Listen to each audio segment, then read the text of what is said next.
Our first panel is on the electrification of transportation. Professor Yangxiao Horn, and she is the Keck Professor of Energy at MIT, joint appointments in mechanical and material science, and also co-director of the Energy Storage Center, which is one of our low-carbon energy centers here at MIT. And she's an expert in what she's going to talk about. Thank you, Ernie, for the introduction. Transportation contributes to 30% of our CO2 emission. Using electrons, can we have some slides? Using electrons from solar and wind to power transportation can significantly reduce a CO2 emission and make our planet more sustainable. There is a paradigm shift in electrifying light-duty vehicles, which is catalyzed by the availability of low-cost electrons coming from solar and wind. So the cost of electrons is at 2 cents, or can be low as 2 cents per kilowatt hour.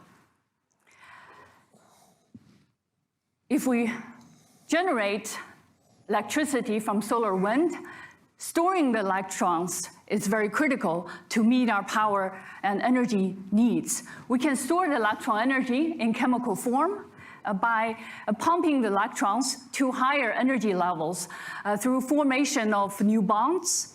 And we can generate work by letting the electrons flow downhill. So this is what's happening when we discharge our batteries to power our phones. And we're essentially utilizing electrochemical processes. We can store electron in small space or a small weight, rendering high gravimetric or volumetric energy density relative to other form of energy storage. The invention of batteries have transformed how we work, how we travel, and how we interact. The first electric vehicles was powered by lead-acid batteries back in 1890s. 100 years later, nickel metal hydride battery enabled the first hybrid vehicles between batteries and the internal combustion engine. And by 2015, Toyota commercialized the first hydrogen fuel cell powered vehicles. And today, lithium-ion batteries that operate by shuttling lithium between two host structures has become the technology of choice to electrify light-duty vehicles. And this is in part really enabled by the dropping or falling of system-level costs of lithium-ion batteries in the past decade. Right.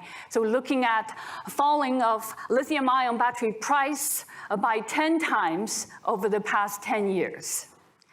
And with availability of these batteries and stored electrons, we can electrify light-duty vehicles. And they can reduce our CO2 emission from these vehicles per mile driven. Right, through the work that's done by Emery Gainser and colleagues at MIT Energy Initiative, they have compared a number of vehicles with a similar internal volume, where they can look at really the CO2 emission per mile driven. And you can see from this chart that the electric vehicles emits 50% roughly of the CO2 per mile driven relative to those powered by internal combustion engine using gasoline. So now is a very exciting time if you're looking for electric vehicle. There are many new models coming to the market. Some are actually very good looking. Right? So the industry is experiencing explosive growth and transformation. If you look at the IEA global EV outlook from 2018, it's projected that this industry is going to see 100 times more electric vehicle in the next 10 years. Right? And this is essentially going from currently 2 to 3 million vehicles to 200 or 300 million electric vehicles. And this is going to create a number of challenges as we face to accommodate, adapt to this explosive growth. Right? Number one is material sustainability. We store lithium ion using materials that are based on transition metal oxides, specifically cobalt or nickel. We store each electron with each cobalt or nickel atom, right? So if you want to store, let's say, 1 billion electrons, we need to essentially 1 billion cobalt or nickel atoms. And so with such explosive growth, there's demands to search for alternative materials that potentially can be more earth abundant than cobalt or nickel to power and to run lithium ion batteries. The second is once we have these electric vehicles, and we're going to have many lithium-ion batteries, and the needs of recycling of lithium-ion batteries become greater. And so far, we don't really have the process or the engineering in place to be able to efficiently recycle these lithium-ion batteries. And more importantly, the current lithium-ion batteries are ideal or are suited for electrification of light-duty vehicles, and they're too heavy for electrifying heavy-duty vehicles, or they're too heavy for electrifying aviation. So there's a need to develop alternative chemistry, alternative processes that can allow us to have a greater energy density than what we have on lithium-ion batteries, and that can actually build on a storage process relying on earth-abundant elements, preferably using elements from rocks, water, or from the air. So one process, one scenario to envision to potentially to develop a process that can store energy 2 or 3 times greater than that of lithium-ion batteries is by storing the electrons by splitting water, reducing water to generate molecular hydrogen, or reducing CO2 to generate hydrogen carriers of hydrocarbon or ammonia through reduction of nitrogen. Or equivalently, one can also think of storing the electron by reducing metal oxides to generate metal. So once we have the energy carriers, we can combine them in either fuel cells, metal air batteries to generate the electricity or generate work to power our energy needs and reform essentially these molecules are in equilibrium under ambient conditions. Right. So such a scheme can provide a greater stored energy density relative to lithium-ion batteries. So renewed interest for hydrogen, and last year was considered the year of hydrogen. Right?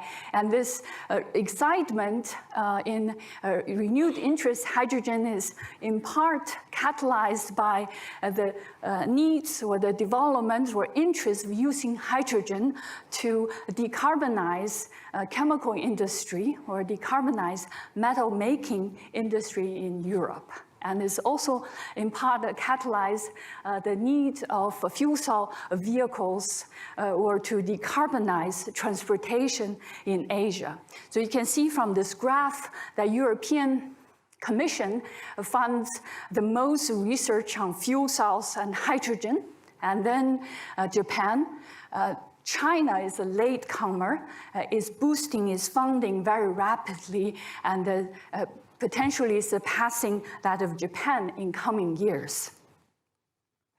So hydrogen is considered, hydrogen and fuel cell is considered one possible viable option to decarbonize heavy-duty vehicles. To essentially to electrify heavy-duty vehicles because of its increased energy density. Now, their development of such technology still is in its infancy. There are a number of challenges. Where would the hydrogen come from? right? So we want to essentially decarbonize. We want to utilize hydrogen coming from electrolytic process, using electrons from solar or wind to electrolyze water and to generate hydrogen instead of making hydrogen from hydrocarbon. And then in the US, right now, only 4% of hydrogen coming from electrolytic process. Right? And second is that the lifetime of fuel cell technologies today is being engineered for consumer vehicles or light duty vehicles. So roughly they can run about 5,000 hours. And for these heavy duty vehicles, we're looking at a lifetime or runtime 10 times greater, potentially 40 or 50,000 hours. So we don't have really the technology that can give us the lifetime of these fuel cells, the equivalent lifetime of these vehicles, right? And then third is the efficiency of the round trip of making hydrogen and fuel cell is relatively low in comparison to rechargeable lithium-ion batteries, rechargeable lithium-ion.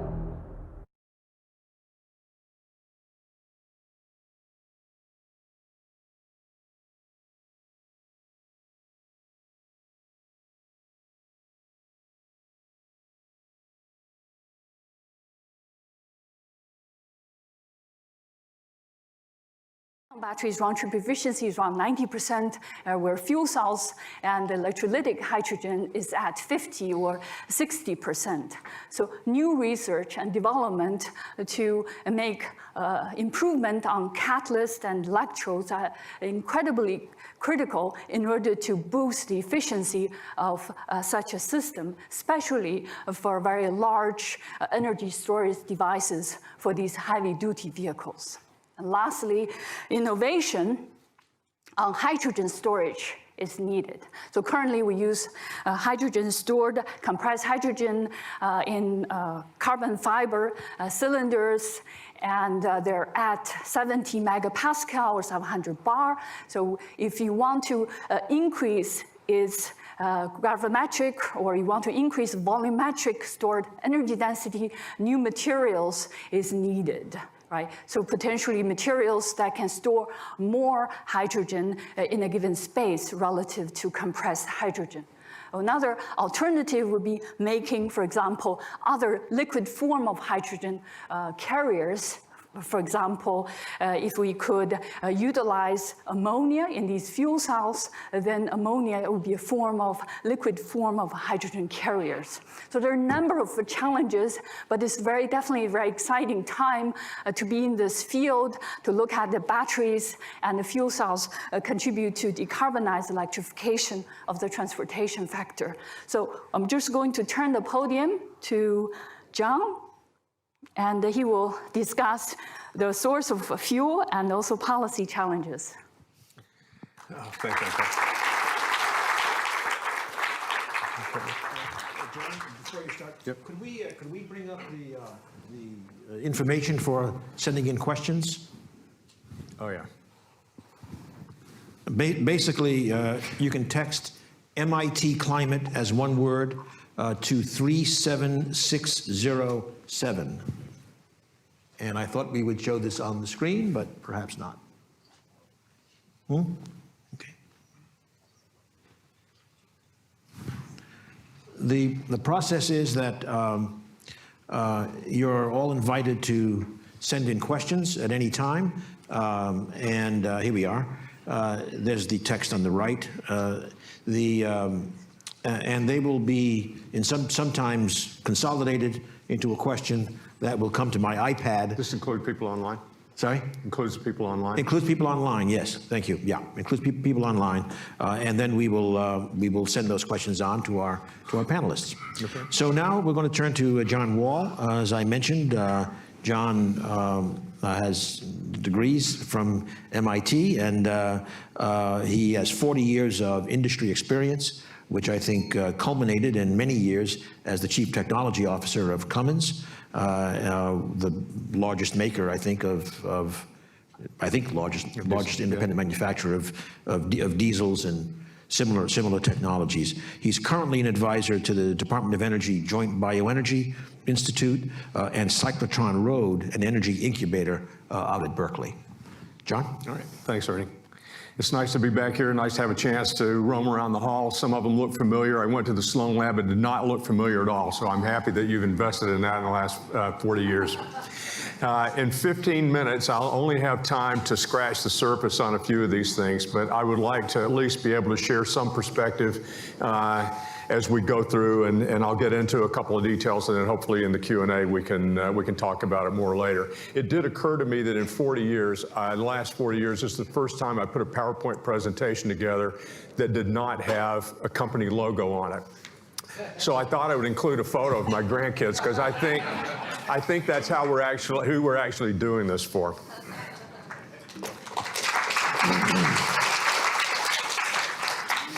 So Ernie asked for me to at least give you a brief review. Being the business guy, I can give you a little perspective from the business standpoint. And when you think about commercial vehicles, the first thing that comes to mind is probably a line haul truck like this. Actually, it's a lot more complicated than that. There are a wide variety, everything from 3/4-ton pickup trucks all the way up through line haul trucks, the garbage trucks, the urban buses and school buses. All of those are in this category. And the thing that we reminded ourselves for when I was at Cummins, and just like to say again, is we had a phrase, the right technology matters. And I like that because it means you've really got to understand the application, you've got to understand the business, you got to understand how these people make money in order to figure out how do you align the technologies that are coming along with their businesses. Because as we found in the past with emissions regulations and the collaboration we've had with EPA and CARB in the future, which I'll mention later, is the only way you get new technology, in that particular case, low emissions technology in the marketplace, is people buy it. And they generally don't buy it because it has low emissions. They buy it because it gives them better value. It's better value than the equipment that they're operating. So one thing that we need to keep in mind as we evolve into this new space for transportation is how do we facilitate the businesses of the people that we want to buy and apply the technology. So the candidate power technology, Yangshaw has gone through some of these, but just as a quick overview, at least from my perspective, on battery electric, fuel cell, which I include really as hybrid electric fuel cells, and biofuels. So starting with the battery electric, personally, I am very optimistic about the application of battery electric up through Class 7 urban delivery trucks. Set aside Class 8, the intercity Class 8, we'll talk about those later. I think that's too far a stretch, and I agree with Yangshaw on that, for batteries, at least as we know them today. But up through urban delivery, I'm pretty optimistic about it on the product, on the vehicle side. If we look at what's out there today, we're already seeing companies put out commercial powertrains. In fact, last year was Cummins' 100th year of being in the diesel engine business, and they introduced their first electric powertrain. And if you're following that at all, they bought some battery companies, some fuel cell companies. They can clearly see the technologies evolving in that direction and really want to be part of it. So the school bus powertrain is there. Once you do one battery electric powertrain, the next question is, where else can I use this? So there's some utility trucks that are entering the market now with battery electric, and there's some other demonstrations. Of course, to the casual observer, they look a whole lot like the vehicles that were out there because they're doing the same job, but they've got that battery electric powertrain in them. For fuel cells, I really see those more in this context as a bridge or a range extender where batteries can't make the full shift or the full route. I'll get back a little bit to fuel infrastructure later on, but in this particular case, I had the opportunity to visit a couple of bus companies last year, and I was asking them about the comparison between battery electric and fuel cell buses, expecting them to say, just give me the battery buses. I can plug them in, I don't have to worry about anything. It turns out that with the battery capacity in the buses today, they could only do between 60 and 80% of the routes for the two bus companies. And so they actually were using fuel cells as a range extender, plug in the bus at night, put enough hydrogen on board to get through the rest of the cycle, and then they could complete a shift, because you have to be able to complete a shift with any of these things instead of bringing them back in to be recharged. And so they actually liked the fuel cell buses in that context because it allowed them to use them on any route that they need to use them on. Furthermore, you can regenerate electricity, you can't regenerate hydrogen. So it makes sense to me that if you're doing this, even looking ahead for diesel trucks in the future, mild hybrids make sense so that you can recapture some of that braking energy. For biofuels, I would include alcohols, and I had that even before I knew you were coming down. Including alcohols, but I think drop-in is really important for intercity Class 8 and also for the legacy fleet. However many battery electric or fuel cell vehicles we put out there in the future, the old ones aren't going to disappear. And so if we need to be thinking about decarbonizing the transportation sector, we really need to be thinking about how we deal with the legacy fleet. And biofuels don't have to be all or nothing. Think about ethanol and gasoline. 10% ethanol and gasoline has displaced 10% of those hydrocarbons. So if we've got drop-in fuels that look like gasoline or diesel and can blend them into the diesel pool, you get that advantage without having to have vehicles that are running on neat alcohol or running on neat biodiesel. So if the products are credible, I started asking myself, so what gets in the way of making all this happen? And that led me back into grid capacity and the grid CO2. I know that's something that has been addressed here in the past, and I just want to reinforce the importance of dealing with that, because if we're going to really decarbonize transportation, we better be having low carbon electricity. So here's the situation. I looked at some EIA data. U.S. retail electricity delivery today is 13 quads. If you like exajoules at this level, exajoules and quads are about the same. If you like terawatt hours, get out your calculators. I can get back to that in a little bit. On-highway transportation energy consumption is 22 quads. So you're already consuming more power for our on-highway vehicles, and that's passenger cars up through Class 8 trucks. If I assume electric vehicles are 3 times as efficient as gasoline, which is an EERE number, and 2 or 2.5 times compared to diesel, which is my number, and then setting aside Class 8, it says we need about 6.5 quads of electricity increased demand. And that says that U.S. retail electricity bulk generation and transmission, even before you get to local charging infrastructure and all that, has to go up 50%. In order to be able to support electrification at this level. So we've got a capacity increase that we need to deal with. Now, as I've talked to some of my grid friends, they've said, hey, look, the data plate capacity of the US grid is a terawatt roundabout. If you run that 24/7, that gives you 30 quads. So what's the problem? The problem is this actually stunned me. The current grid is 30% efficient, 38 quads of energy in for 13 quads of electricity coming out the other end. 2/3 of that's fossil, half of that is coal. The gas turbine peakers that are used during the times that we, on those hot days when we need the peaking, are actually less efficient than on-road diesels. So even before you get to the transmission losses and the losses for charging and discharging a battery, the gas turbine is less efficient than just letting that diesel engine go down the road. So, and the duck curve defines not only the charging schedule on the hot days, but as I learned today, we've got all these turbines, gas turbines that are idling along to be ready to ramp up.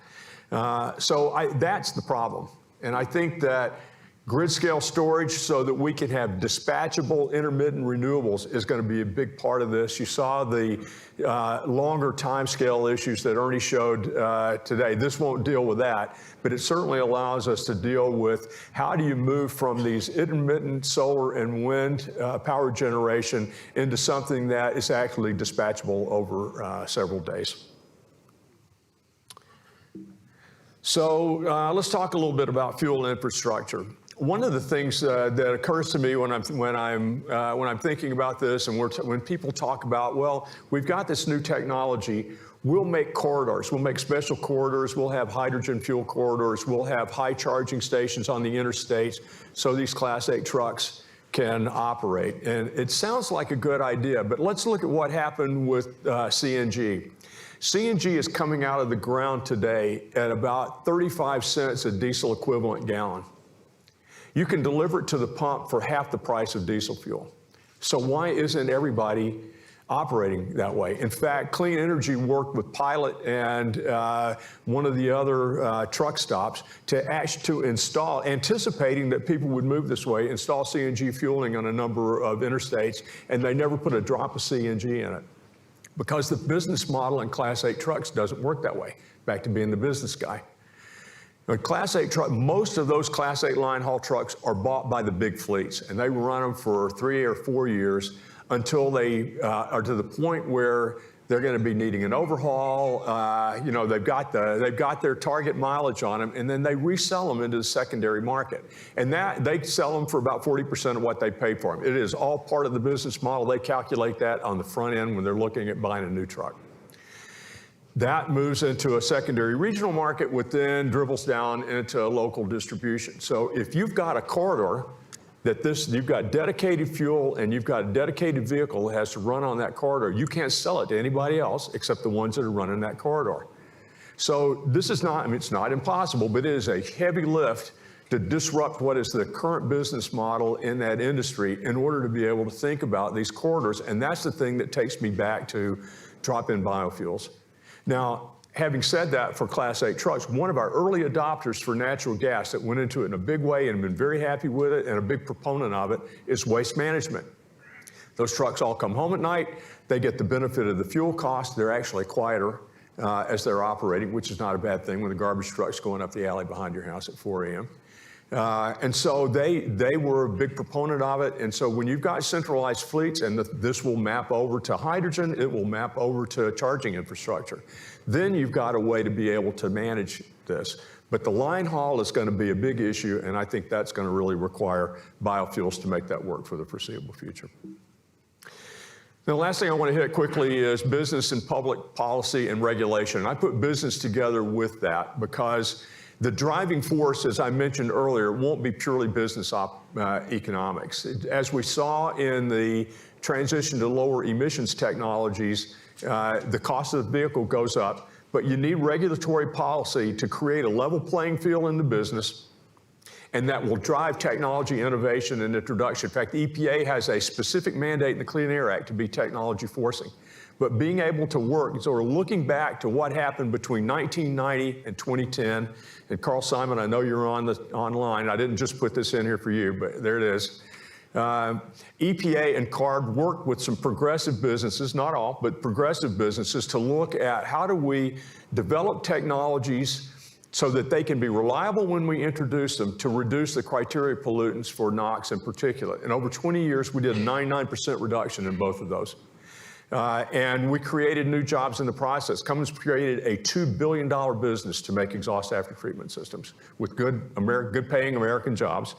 So that was all part of that. So one of the questions I think we have in front of us in this business public policy regulation domain is how do we duplicate this going forward for the areas where we want to have deep decarbonization in transportation, but where it lays across multiple sectors. The PUCs have done a pretty good job of beating capital investment out in power generation, and that's something we're going to need to do. So there's work to be done across the sectors, and I think the public policy and regulatory integration with the businesses is going to be very important. So that really covers what I wanted to hit today. Thanks for Yang Xiao for setting us up on the vehicle candidate technologies. I'm setting up Chris and Frank later on for how we're going to solve these infrastructure problems and some of the public policy. And if we're really successful in pulling this off, that's the look you'll see on Ernie's face when we're done with it.